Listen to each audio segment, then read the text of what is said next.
안녕하세요. 4차 산업혁명 개요 두 번째 시간입니다. 우리가 저번 시간까지 왜 4차 산업혁명을 갖다가 중요시 여기는가 하는 그런 얘기와 1차 산업혁명, 2차 산업혁명을 살펴보았습니다. 오늘은 3차 산업혁명을 살펴볼 텐데 그 전에 저번 시간에 했던 걸 잠깐 보면 이 사진 기억하시죠? 1900년과 1913년 13년 만의 이야기입니다. 말해서 자동차로 바뀌고 있는 이야기죠. 그래서 이걸 보면서 우리가 영감을 좀 가지시길 바랍니다. 언제나 변화는 급박하게 온다라는 거죠. 자, 그러면 1차, 2차 산업혁명 잠깐 더 살펴보면 1차 산업혁명 1784년에 시작되었다고 생각하고 있고, 물론 이런 연도들은 학자들마다 좀 다릅니다. 그래서 증기기관을 만드는 거죠. 증기기관을 이용해서 이렇게 원운동을 할 수 있는데, 제임스 와트라는 분이 증기기관을 만들므로써 단순 육체 노동을 대체할 수 있었던 거죠.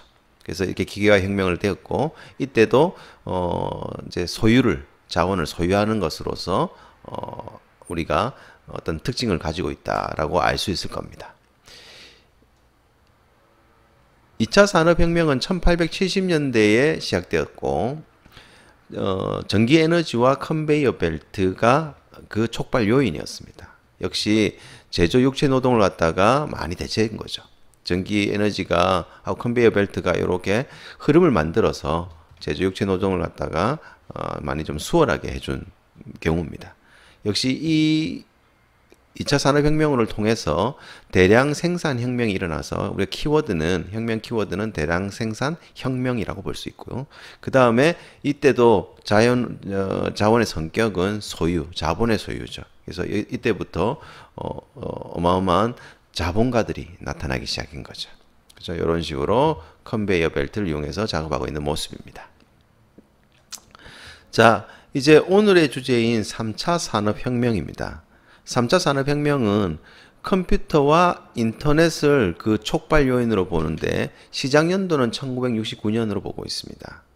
그리고 이 컴퓨터와 인터넷을 통해서 이제 대체된 것은 뭐냐니까 지식 노동입니다. 이전까지는 육체 노동이었는데 이제는 지식 노동을 대체하기 시작했다. 하지만 아직은 단순한 지식 노동, 즉 뭐 전표를 계산한다든지 아니면 문서를 만든다든지, 그죠? 이런 것들을 갖다가 하여튼 데이터를 분류한다든지 이런 것들을 갖다 대체하는 단순 지식 노동이 대체가 일어났던 거죠. 이때 혁명의 키워드는 정보와 디지털 혁명이고, 자원의 성격은 데이터들을 갖다가 컴퓨터를 통해서 인터넷으로 이렇게 접근할 수 있게 되었기 때문에 이제 어떻게 했다? 개방의 성격을 띠게 되었다. 이런 거죠. 그래서 자원의 성격은 개방입니다. 학생들 중에 1969년이라고 여기 3차 산업혁명 시작점을 적어 놓으니까 컴퓨터가 1969년에 이렇게 좀 됐는가 좀 의아해하시는 학생들이 있더라고요. 그래서 잠깐 보면 요거 어떻습니까? 지금 보고 있는 얘는 뭐냐니까 PC 기능을 갖춘, 물론 그 전에 이제 전자계산기 정도 수준인 컴퓨터들은 굉장히 많았는데 우리가 PC 기능을 갖춘 최초의 컴퓨터는 마크 1으로 보고 있거든요. 그래서 마크 1이라는 컴퓨터인데 이게 언제 만들어졌느냐니까 1944년 하버드 대학의 에이컨 교수가 IBM사의 후원을 받아가지고 제작을 총괄했었죠. 그래서 이게 3차 산업혁명에서 우리가 PC가 즉 컴퓨터가 촉발 요인이라는 것을 뒷받침한 거죠. 1944년이고 그죠? 혁명은 1969년이고 이렇게 시간의 갭이 조금 있습니다. 그리고 참 이 책은 뭐냐니까 3차 산업혁명을 나타내고 있는 책인데 굉장히 좀 유명한 책입니다. 제러미 리프킨이라는 분이 이제 만든 저서인데 요걸 보면 이제 산업혁명에 대한 이야기들이 어떤 것이 좀 줄거리를 정확하게 잡을 수 있으니까 한번 이제 지금 4차 산업혁명 시대지만 이제 기회가 닿으시면 한번 훑어보는 것도 괜찮지 않을까 그렇게 생각합니다. 예, 3차 산업혁명은 컴퓨터와 인터넷에 관계되는 혁명이기 때문에 이미 우리가 많이 사용하고 있어서 뭐 그 정도로 언급하도록 하고, 이제 우리가 지금 공부를 하고 있는 본 목적인 4차 산업혁명. 다시 한번 말씀드리지만 4차 산업혁명을 이해해야만 IoT나 그죠? 우리가 하려고 하는 IoT 프로그래밍을 조금 이해할 수가 있는 겁니다. 그래서 그것들 좀 더 보자면 자, 4차 산업혁명은 보통 2015년을 중심으로 생각합니다. 2015년을 중심으로 생각하고 2015년에 우리가 4차 산업혁명을 갖다가 이제 태동했다라고 보고 있고 촉발 요인은 IoT나 CPS, 인공지능이 되는 거죠. 그죠? 대화형 프로그래밍이죠, CPS는. 그래서 이렇게 보면 되겠고 IoT는 그죠? 뭡니까? IoT가 사물 인터넷이라고 하는 거죠. 이때는 고급 지식 노동을 대체했습니다.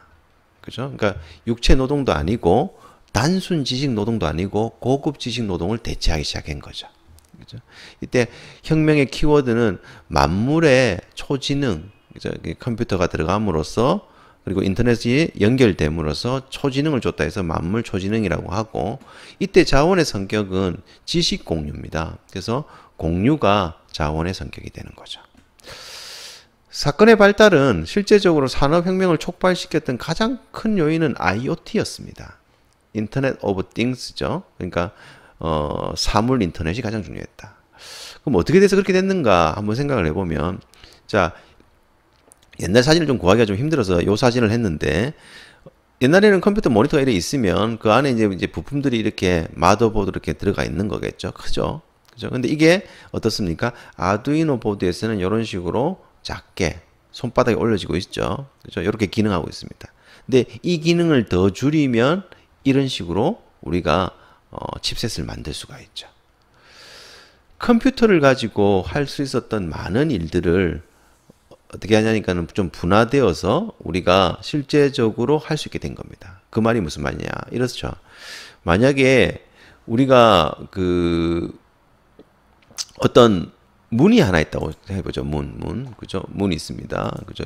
어떤 이렇게 문이 하나 있다고 치죠. 이렇게 문이 하나 있다고 치면 이 문이 하루에 몇 번 열리는지 혹은 이 문을 어느 시간대 가장 많이 사람들이 열고 닫는지 이런 것들을 갖다가 데이터를 갖다가 축적하고 싶다고 생각을 해보죠. 이전 같으면 어떻게 했냐니까 이 옆에다가 컴퓨터 그죠? 이 컴퓨터를 갖다가 이렇게 갖다 놔야 됩니다. 이렇게 갖다 놓고 그죠? 얘를 갖다가 이제 센서를 부착을 해가지고 데이터를 계속 정립을 했었겠죠. 그죠? 그래서 이 컴퓨터를 설치하고 하는 것들이 굉장히 일이 많았습니다. 그리고 공간도 차지해야 되고 이제 이거 하나를 갖다 이 데이터를 하나 수집하기 위해서 해야 될 것들이 많았죠. 하지만 지금 보시다시피 이런 아두이노 보드나 혹은 인터넷 여기다 이제 모듈을 달면 인터넷에 연결되는 거거든요. 그래서 이런 것들, 이런 칩셋들을 이용하게 되면 굉장히 간단하게 여기서 문을 여닫는 데이터를 수집할 수 있게 되는 거죠. 그죠? 그리고 지금 보고 있는 여기 이 소형 컴퓨터가 결론적으로 말씀드리면은 수많은 장치들이 들어가고 있는 거죠. 하다못해 의복에도 들어갈 수가 있는 거고 우리가 신고 있는 신발에도 들어갈 수가 있는 거고 그죠? 많은 것들. 그래서 사물에 컴퓨터가 다 들어가기 때문에 이게 이제 그 컴퓨터 들어가고 그 컴퓨터를 통해서 그 컴퓨터가 데이터를 갖다 저장하고 하는 것들이 인터넷을 통해서 하기 때문에 우리가 이걸 뭐라고 한다? IoT, 사물 인터넷이라고 한다라는 거죠. 결론적으로 말씀드리면은 이제 컴퓨터 장비가 굉장히 소형화됨으로써 IoT가 됐고 IoT가 됨으로써 4차 산업혁명이 촉발되었다라고 볼 수가 있는 겁니다. 이해하시겠나요? 자, 그러면 그 다음 내용을 좀 더 보도록 하죠. 자, 요 내용을 보시면 우리가 이제 그림을 보면 알 수가 있는데 어떤가요? 인터넷 오브 띵스라고 되어져 있죠. 띵이라는 것이 뭐뭐 것이지만 이때는 사물을 얘기합니다. 사물을 얘기하고 사물의 인터넷, 즉 사물 인터넷이다. 그래서 우리가 IoT라고 줄였습니다. 그죠?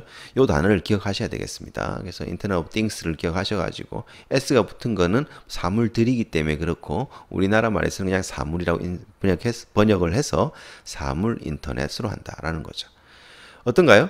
집을 중심으로 해서 많은 것들이 이렇게 연결되어 있는 것이 보이죠. 방범도 있고 그 안에 있는 구성원들도 있고 온도도 하고 스마트폰을 사용도 하고 그죠? 이렇게 그 자물쇠 기능다. 그다음에 열린 기능. 그다음에 뭐 그죠? 이렇게 통화나 커뮤니케이션 기능까지 이렇게 전부 연결되어 있습니다. 사물들이 뭘 통해서 컴퓨터와 소형화된 컴퓨터들과 뭐를 통해서 인터넷을 통해서입니다. 요건 어떤가요? 우리가 쓰고 있는 스마트폰을 중심으로 해서 많은 것들이 연결되다는 걸 보이는 거죠. 그래서 스마트폰을 통해서 자동차의 시동이나 온도를 바꿀 수도 있고 집에 조명을 바꿀 수도 있을 거고 그죠? 집에 있는 집 온도라든지 혹은 뭐 집에 여러 가지 뭐 가스레인지라든지 이런 것들을 다 조정이 가능한 거죠. 컴퓨터도 가능하고 여러 가지 다양한 것들을 우리가 뭐 할 수 있다, 조정할 수 있다라는 것을 보여주고 있습니다. 다음은 빅데이터입니다. 자, 이전에서 IoT를 통해서 데이터가 수집이 굉장히 용이해졌다고 했죠. 근데 그 데이터를 수집하는 양이 얼마나 될까요? 그죠? 여러분 집에서 쓰고 있는 컴퓨터의 하드디스크 용량이 얼마나 됩니까? 그죠? 뭐 많은 용량이 좋은 최신의 컴퓨터를 쓰는 분들도 있을 거고 학생들도 있을 거고 그렇지 않고 일반적인 컴퓨터 쓰는 분들도 있을 거고 그런데 보통 뭐 1테라 미만이겠죠. 그죠? 1테라 정도 뭐 1테라 정도 안 된다고 칩시다. 그죠? 그런데 우리가 인터넷에서 수집하는 수많은 데이터들은 실제적으로 용량이 어마어마합니다. 그죠? 그러니까 데이터가 하나하나 이제 해서 그걸 데이터를 갖다가 이제 만든 것이 실제적으로 하드디스크는 1테라인데 그죠? 이게 얼마가 될 수도 있다. 그죠? 데이터의 용량이 2테라가 될 수도 있고 3테라가 될 수도 있고 더 많을 수도 있다란 말이죠. 그죠? 그러면 문제가 있죠. 메모리에 올리기도 힘들고 올릴 수가 없잖아요. 메모리가 더 작은데 메모리는 우리가 보통 얼마나 뭐 16기가니 이렇게 쓰는데 8기가니 이렇게 쓰는데 거기에다가 데이터를 옮긴다는 것이 쉽지 않습니다. 이런 식으로 컴퓨터 우리가 쓰고 있는 개인용 컴퓨터의 용량을 벗어나는 데이터들이 많기 때문에 너무 크다 해서 이걸 갖다 우리가 뭐라고 하냐니까 빅데이터라고 합니다. 빅데이터가 어디서 왔냐 하니까는 IoT를 통해서 수집된 데이터들을 주로 얘기하는 거겠죠. 됐죠? 그래서 그 빅데이터가 실제적으로 너무 크기 때문에 얘들을 갖다가 뭐 하는 것도 수집하고 하고 그 다음에 이를 저장하고 그리고 걔를 갖다가 어떻게 한다? 분석하는 거 사용하는 것도 다 그 어려움이 있다 이런 이야기야. 데이터를 갖다가 우리가 수집하고 이걸 갖다 활용해서 뭔가 이제 그 유의미한 결과를 내는 것이 하나의 학문처럼 됐습니다. 하나의 과목처럼 된 거죠. 그래서 빅데이터를 갖다가 우리가 분석하기 위해서는 뭐가 필요하다. 보통 우리가 R이라든지 파이썬 이런 것들을 쓰죠. 그래서 데이터 분석을 위해서는 R이나 파이썬 같은 걸 많이 쓰고요. 그죠? 근데 아까 말씀드렸다시피 이게 PC 한 대에 다 저장이 안 될 수 있다고 데이터가 너무 많으면 그러면 여러 개의 컴퓨터에 분산해서 저장해야 되는데 그런 기술들이 또 필요하잖아요. 그러면 그런 기술들 중에서 우리가 가장 기본적으로 생각하는 게 뭐냐니까 하둡이라는 거죠. 그래서 하둡은 여러 다양한 컴퓨터에다가 데이터를 분산 저장하고 걔를 갖다가 분석하고 하는 그런 기술들을 얘기하는 거죠. 그죠?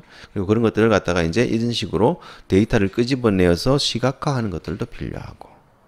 그죠? 그래서 우리가 이제 데이터를 분석하고 보여주는데 R이라든지 혹은 그죠? 파이썬을 많이 사용하고요.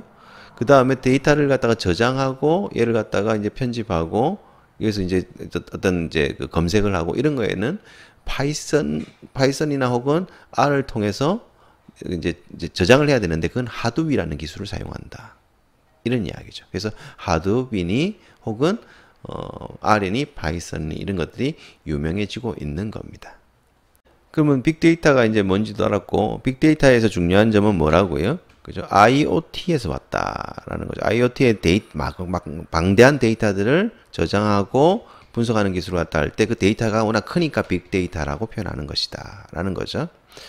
자, 이제 그런 빅데이터를 넘어서서 이제는 빅데이터가 많이 모이면 어떤 경우가 생긴가 보죠. 그죠? 데이터라고 하면 그죠? 우리 학생들은 보통 이제 DB에 들어있는 거 혹은 정리되어져 있는 엑셀이나 이런 걸로 정리되어져 있는 데이터 이런 것들을 많이 생각하시는데 사진, 이미지도 데이터입니다.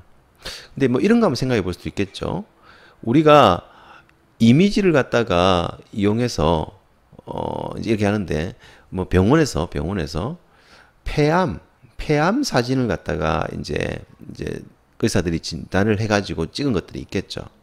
근데 그런 것들을 갖다가 뭐 몇백 장 정도가 아니라 수십만 장을 이용해서 이렇게 컴퓨터한테 학습을 시키면 어떻게 생각하세요? 그죠? 폐암 환자를 골라낼 수 있을 거 아닙니까? 안 그래요? 그러면 그 확률이 의사들이 오진하는 확률을 갖다가 훨씬 줄여줄 수 있습니다. 그러니까 의사들보다 더 뛰어나게 맞출 수 있다 이런 거죠. 이해됐죠? 그래서 그런 것들을 우리가 이제 컴퓨터를 학습을 시킨다라고 표현하는데 이게 옛날에 지금처럼 4차 산업혁명이 발달 안 하고 2010년 이전에는 또 좀 그런 비슷한 개념이 있었는데 그걸 갖다 우리가 뭐라고 했냐니까 딥러닝이라고 했습니다. 딥러닝. 그죠? 그러니까 학습을 시킨다 해서 깊게 학습시킨다 해서 컴퓨터를 딥러닝이라고 했죠. 근데 이게 유행이 바뀌어가지고 지금은 이걸 뭐라고 하니까는 기계한테 학습을 시킨다 해서 머신러닝이라고 합니다. 근데 사실은 비슷한 말이에요. 근데 지금은 딥러닝이라는 말 잘 안 쓰고 기계한테 데이터를 많이 줘가지고 학습시키는 것 같다 우리가 뭐라 한다. 기계학습이라고 한다라는 거죠. 그렇게 함으로써 아까 다시 말씀드리면 폐사진 등을 보고 이걸 가지고 뭘 할 수가 있다. 실제적으로 어떤 폐가 암인지를 진단해내는 것을 의사보다 더 잘 할 수 있게 된 거죠. 됐죠? 자, 그럼 이걸 이제 기계학습이라고 하고 이제 기계학습을 시키다 보니까 컴퓨터의 어떤 알고리즘을 이용하면 다시 폐사진으로 돌아가면 폐사진을 갖다 보고 이렇게 하니까 이런 성향의 데이터를 갖다 가진 환자들은 이렇게 폐암에 걸릴 확률이 높구나라는 어떤 판단에 갈 수도 있겠죠. 그러니까 그 폐사진의 그 사용자의 정보들도 들어있을 테니까 그런 것들을 분석해 보면 여러 가지들이 있을 겁니다. 그죠? 그래서 뭐 유전율이 얼마나 되니까 이 사람은 어떻게 될 것이냐 이런 판단이 있을 수 있단 말이죠. 그죠? 그래서 그걸 갖다 우리가 뭐라고 하냐니까 인공지능이라고 합니다. 그러니까 딥러닝이나 기계학습 이런 걸 전부 포함해서 우리가 인공지능이라고 하는 거죠. AI, Artificial Intelligence라고 하는 겁니다. 그래서 이걸 인공지능이라고 한다. 그래서 이 모든 걸 갖다가 이제 하는 건데 프로그래밍, 알고리즘, 미적분 통계를 해서 이제 기계학습 분야에서 인공지능을 넘어가는 거죠. 그래서 인공지능을 공부하고 싶은 학생은 프로그래밍뿐만 아니라 알고리즘, 그다음에 미적분이 필요하고 통계도 필요한 거죠.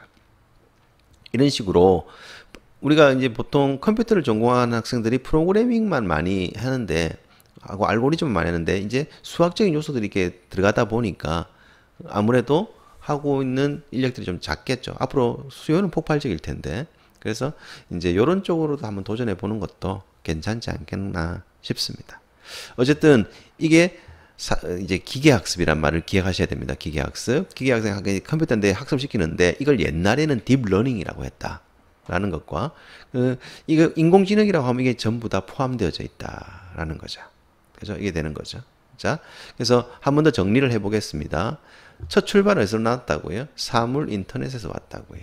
사물 인터넷에서 이제 뭘 해가서 데이터가 되면 그걸 빅데이터라고 하고 그 데이터를 갖다가 기계한테 학습시키니까 기계학습이라고 하고 그걸 갖다가 다시 이용해서 여러 가지 판단을 하니까 그걸 인공지능이라고 한다라는 거죠. 그래서 이런 식으로 지금 발전해 가고 있는 것이다. 그래서 이걸 다 묶어서 뭐라고 한다. 이걸 다 묶어서 4차 산업혁명의 요소들이다 라고 표현하는 거죠. 그래서 4차 산업혁명은 어떤 한 가지 단순한 요소가 있는 것이 아니라 사물인터넷, 빅데이터, 기계학습, 인공지능 그죠?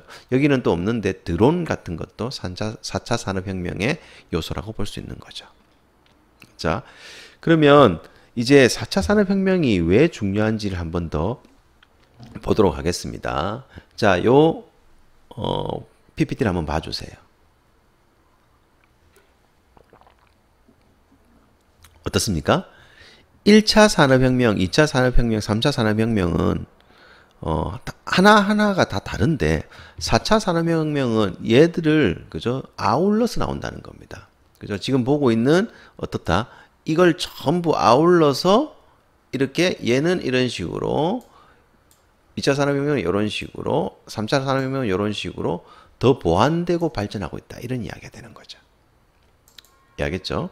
자, 그러면 우리가 뭐로 볼 수 있노 하니까 여기 빅데이터, IoT, 드론 결합. 근데 요거부터 보지 말고 1차부터. 1차 산업혁명은 이때 농업이나 임업 이런 데서 주로 많이 됐었잖아요. 이렇게 됐는데 이게 스마트팜이라고 하는 거죠. 농장은 농장인데 스마트팜으로 해서 어떻게 한다. 그죠? IoT를 이용해서 우리가 여러 가지들을 하는 것을 얘기하는 거고. 자, 2차 산업혁명 좀 이따 다시 보도록 하죠. 2차 산업혁명은 인더스트리 4.0이라서 어떻게 한다. 그죠? 요거는 이제 독일에서 나온 말인데, 역시 제조업이나 건설업에서 이제 기계를 이용하게 되는 걸 인더스트리 4.0, 즉 4차 산업혁명의 기술들을 이용하게 되는 거죠. 그 다음에 컴퓨터의 발달, 3차 산업혁명은 어떻습니까?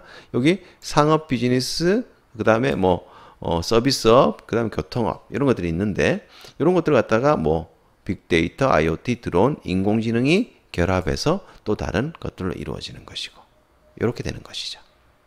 이해하겠습니까?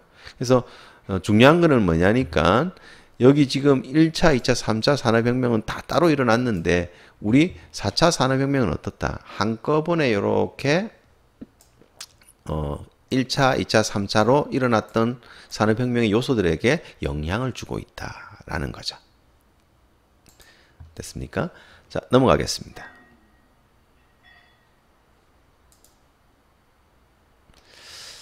자, 요거는 우리가 스마트팜을 갖다가 조금 볼 수가 있는데요.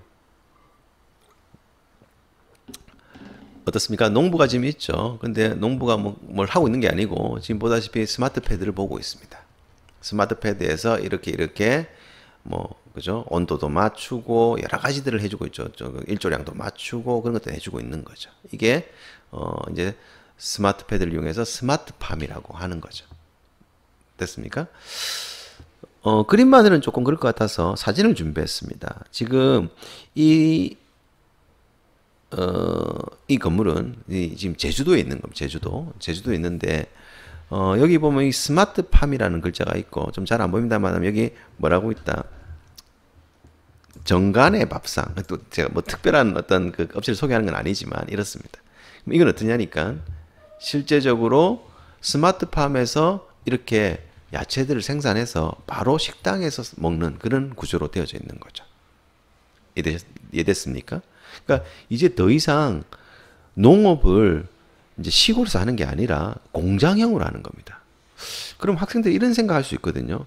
아니 그러면 이 키울 때 보니까 이거 전부 다 이거 전기로 하는데 이렇게 LED를 쏘아가지고 빛을 줘서 하는 건데 그 다음에 습기도 맞추고 하는데 그러면 자연적인 것에서 우리가 만드는 것 그러니까 자연적인 것 이제 이렇게 그 농업으로 해서 지금까지 키워온 거하고 무슨 차이가 있노 그죠? 이게 더 비용이 많이 드는 것이 아닌가 이렇게 생각하는데 아닙니다. 그죠? 그러니까 빛을 갖다가 많이 쏘임으로 해서 더 빠르게 만들 수 있고 그죠? 1년에 3모작도 가능하고 4모작도 가능하고 그렇습니다. 그리고 이제 병충해나 이런 것이 없기 때문에 실제적으로 비용 면에서는 더 이제 자연적으로 이제 우리가 여태까지 하던 방법보다 더 싸게 먹힙니다. 그러니까 이제 LED를 갖다가 사용하고 이런 어떤 전기료나 이런 것들이 큰 영향을 미치지 않는다라는 거죠. 됐습니까? 이런 거고. 요거는 서울에 있는 역에 있습니다. 여기에 있는 거죠. 그래서 메트로팜이라고 해서 요렇게 만든 것들을 바로 지하철에서 바로 살 수가 있도록 되어져 있는 구조죠. 그죠?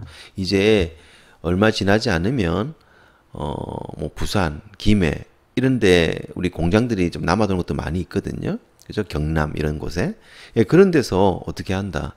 이런 식물들을 이렇게 바로바로 만들어서 먹는 스마트팜이 유행하게 될 겁니다. 그래서 이제 자연 상태에서 대단히 경작지를 통해서 하던 농업은 많이 없어지겠죠.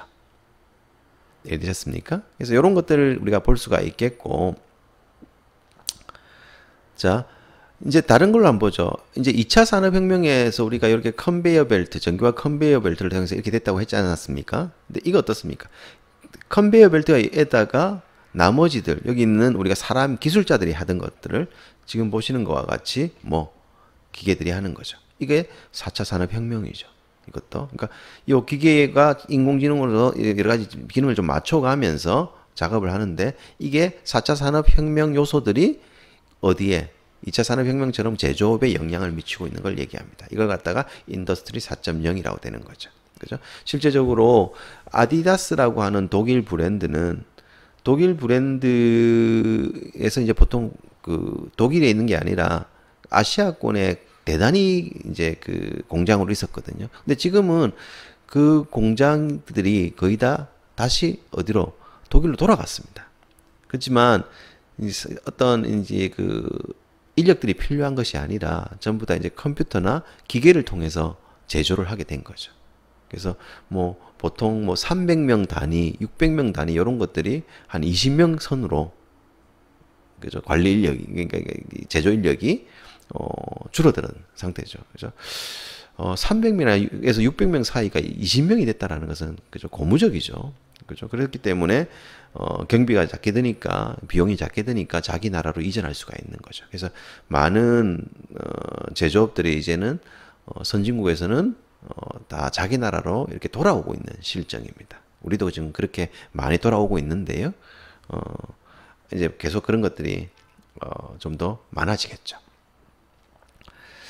자, 이번에 인공지능에 대해서 한번 해보도록 할까요? 자, 이제 하나 보도록 하겠습니다.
자, 우리가 본 거에 뭘까요? 이렇습니다. 누군가가 인터넷에 요리를 해서 사진을 올린단 말이죠. 음식 사진을. 그럼 올리면 그 사진을 컴퓨터가 분석을 해서 그 요리 재료는 뭐가 들어갔고 그걸 갖다가 어떻게 만들 수 있는 요리 방법, 레시피를 갖다가 알려주는 거죠. 그죠? 그러니까 요리 재료와 레시피를 해갖고 뭘 만드는 게 먼저 하는 게 아니고 음식 사진을 인공지능이 분석해서, 그러니까 뭐 우리가 SNS에다가 내가 어떤 요리를 갖다가 이렇게 찍어서 올렸단 말이죠. 그럼 그걸 어떻게 만들지에 대한 게 된, 그죠? 요리 재료, 그 요리 재료와 레시피를 갖다가 알려주는 겁니다. 어때요? 대단하죠? 그죠? 실제적으로 서비스하고 있는 거고, 그 사진 하나만 이제 봄으로써 이제 수많은 요리법을 갖다가 인공지능이 갖고 있죠. 컴퓨터 안에 갖고 있습니다. 그걸 갖다 분석을 해서 어떤 요리 재료인지 레시피는 뭔지를 알려주는 거죠. 아까는 그 동영상에서는 쿠키를 만드는 거였는데 그런 것들을 갖다 볼 수 있다라는 거죠. 이게 인공지능이다. 됐습니까? 예. 거기까지 하면 이제 4차 산업혁명까지 다 봤는데 우리가 알 수 있는 건 뭐였냐니까 요 그림, 그죠? 요 PPT를 꼭 기억하세요. 1차 산업혁명과 2차 산업혁명, 4차 산업혁명에서 일어났던 부분들을 사물 인터넷, 빅데이터, 인공지능이, 그죠? 어떻게 한다? 다 변화시키고 있는 거죠. 전 분야를 변화시키고 있는 거죠. 그죠? 그래서 4차 산업혁명에 실제 파급력이 대단한 겁니다. 1차, 2차 산사는 어떤 부분이었다라고 한다면 이 4차 산업혁명은 전 분야에서 일어나고 있는 거죠.